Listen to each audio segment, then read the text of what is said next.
ser el primer año podemos hacer una reflexión positiva en cuanto a las visitas.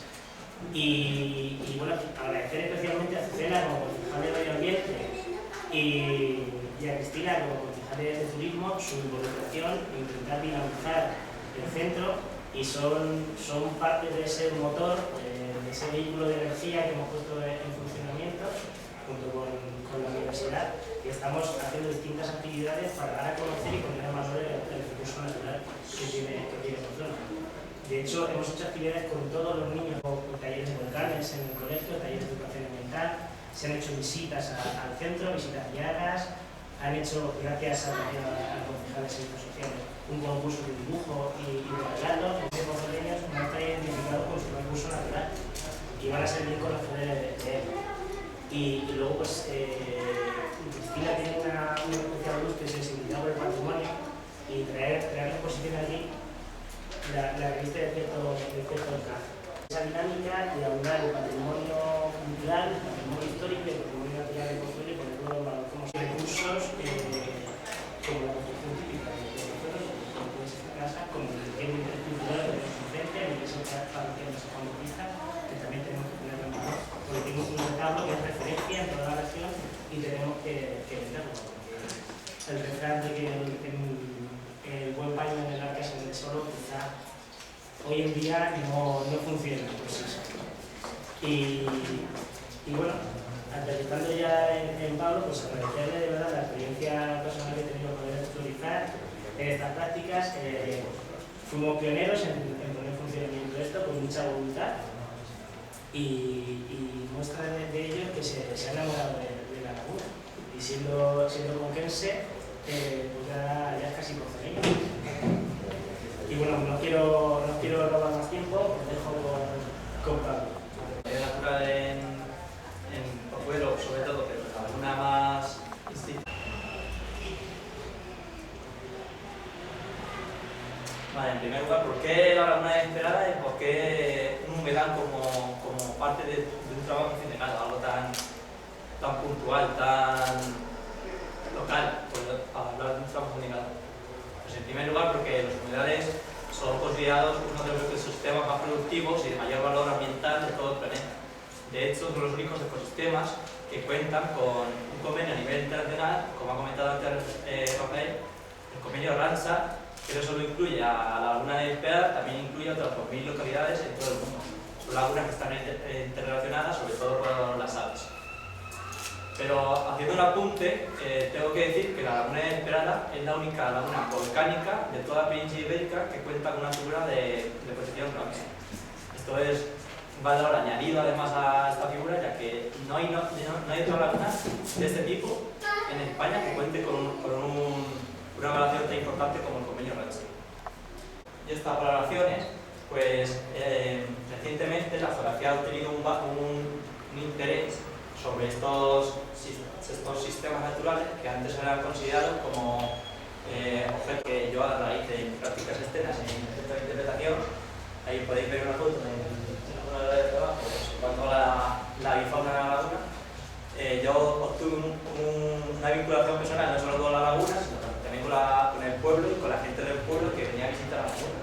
Claro, yo todos los fines de semana tenía que atender a gente del pueblo, o no solo del pueblo, sino de otros pueblos, como Almagro, Ciudad Real, Migueltura, Daimiel, o incluso de los docentes que me llegaron a venir también. Y a través de esa vinculación, pues decidí meterme más a la investigación, a ver cómo podía mejorar lo que yo había visto en las prácticas, cómo podía describir otra serie de cuestiones que no dábamos en las prácticas, y a raíz de ahí pues decidí hacer con Rafa el trabajo fin de grado sobre la salud. Con los hijos de Calatrava y el propio término municipal de Pozuelo de Calatrava se encuentra inserto justo en el centro acuitencional, lo que nos da también una situación privilegiada del propio municipio para atraer gente. No solo tenemos sus consecuencias sobre la propia cuenca local. Bueno, y hablando un poco, en el primer punto importante, el primer bloque importante del trabajo, he hablado sobre la génesis y la cubierta de la laguna, del análisis geomorfológico, pero en primer lugar hay que poner en contexto a la laguna de la Esperada. Nos encontramos dentro de una cuenca sedimentaria semilunar, una cuenca sedimentaria, y nos encontramos encontramos sobre todo en la parte más oriental de esa cuenca sedimentaria, que es la cuenca sedimentaria de Coral de Canal. Terminar ese consenso entre que si la laguna era de origen pseudocárstico o origen volcánico. A través de este análisis pudimos ver cómo los parámetros de la laguna, de la cubeta que vemos aquí, pues no coincidían con los otros valores del análisis de la cuenca hidrológica.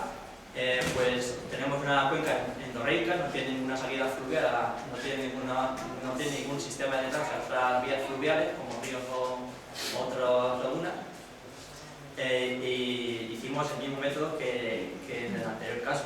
Los comparamos con los valores del campo de Calatrava, nos dio un área de unos 8,7 kilómetros, unas 870 hectáreas de área, un área para una cuenca de una laguna de este tamaño es un área considerable, con un perímetro de más de 13 kilómetros, que esos valores, como ya hemos comentado, pues estos valores también estarían por encima de los valores del campo de Calatrava, pero ya sí que las lagunas de sierra o de piedemonte que tienen que va desde la plaza hasta la laguna. Pues haciendo un modelo de elevación, aquí lo vemos, y con las pendientes de la cuenca realizamos una observación en la que, como podéis ver, encontramos con una red de drenaje bastante considerable, ¿no? Encontramos con un total de 16 números de cauce, de arroyos. El más importante, obviamente, es el del pueblo, el de la plaza, que va hasta la propia laguna, pero los demás, sobre todo en la parte más occidental de la laguna, que se encuentra justo donde se encuentra situado el pueblo de España, la playa de Marro, es que la laguna se situaba sobre una base litológica de limos y arcillas y yeso areniscas.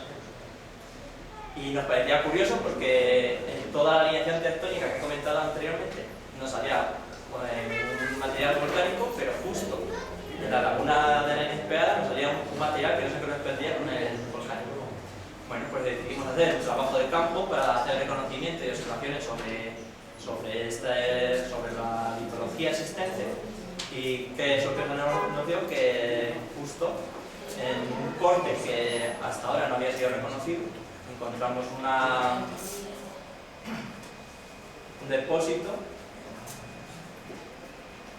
compuesto con arcillas, pero que en esas arcillas muchas veces se veían enriquecidas por cenizas volcánicas o con pequeños clastos de la base, como incluso tras la explosión de la laguna de Inesperada. Luego también nos encontramos en la parte más oriental con una caracterización climática muy básica de temperaturas, precipitaciones y evapotranspiración, o sea la evaporación, en el que las temperaturas nos dio hemos trabajado en un periodo de tiempo desde 1990 hasta la actualidad, hasta 2017, unos 27 años en los que ya podemos hablar de un clima característico de esta zona. En él nos hemos encontrado unas temperaturas medias de unos 15,1 grados, que nos dan un clima de aportaciones a la laguna se producen por precipitación directa a la cubeta lagunar, con esos 400 litros anuales, aunque también tenemos escorrentía de la cuenca, y la mayor salida se produce sobre todo con la evapotranspiración, pero también tenemos salida por estaciones de agua. Tenemos una caracterización química del agua, en el cual a raíz de unos trabajos de campo en el que recolectamos agua de la propia laguna y luego hicimos análisis de laboratorio, pues nos dieron unos análisis en los sistemas dispuestos de un pH de 9,1 en una media de 23 muestras, un pH de 9,1 que nos denota que estamos con aguas muy básicas o básicas. En cuanto a conductividad y salinidad, pues nos encontramos con un promedio de 15,6 microsieverts por kilo centímetro, que nos quiere decir que son aguas hiposalinas. Es una laguna de agua salada, de hiposalina.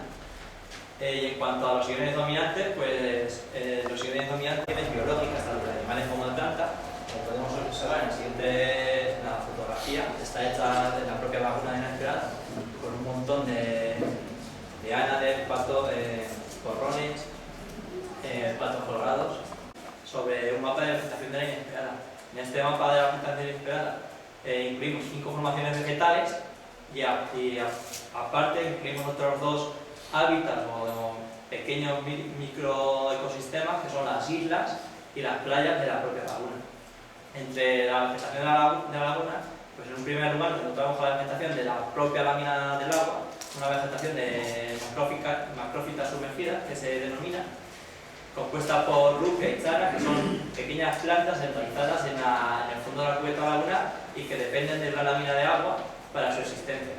O sea, en verano estas plantas no las vamos a poder localizar.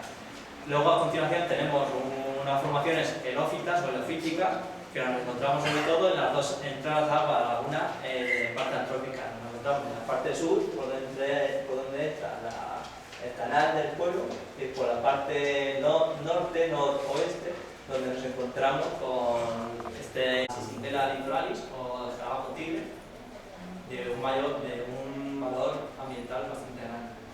Y en cuanto a los vertebrados, hemos destacado en esta parte, con esta presentación, a las aves por ser características como el carro blanco, que es un pato de gran tamaño, muy presente. Hace falta de consenso entre que si la laguna era hidrovolcánica o era de origen pseudocárstico. En este trabajo decimos que la laguna es de tipo hidrovolcánico.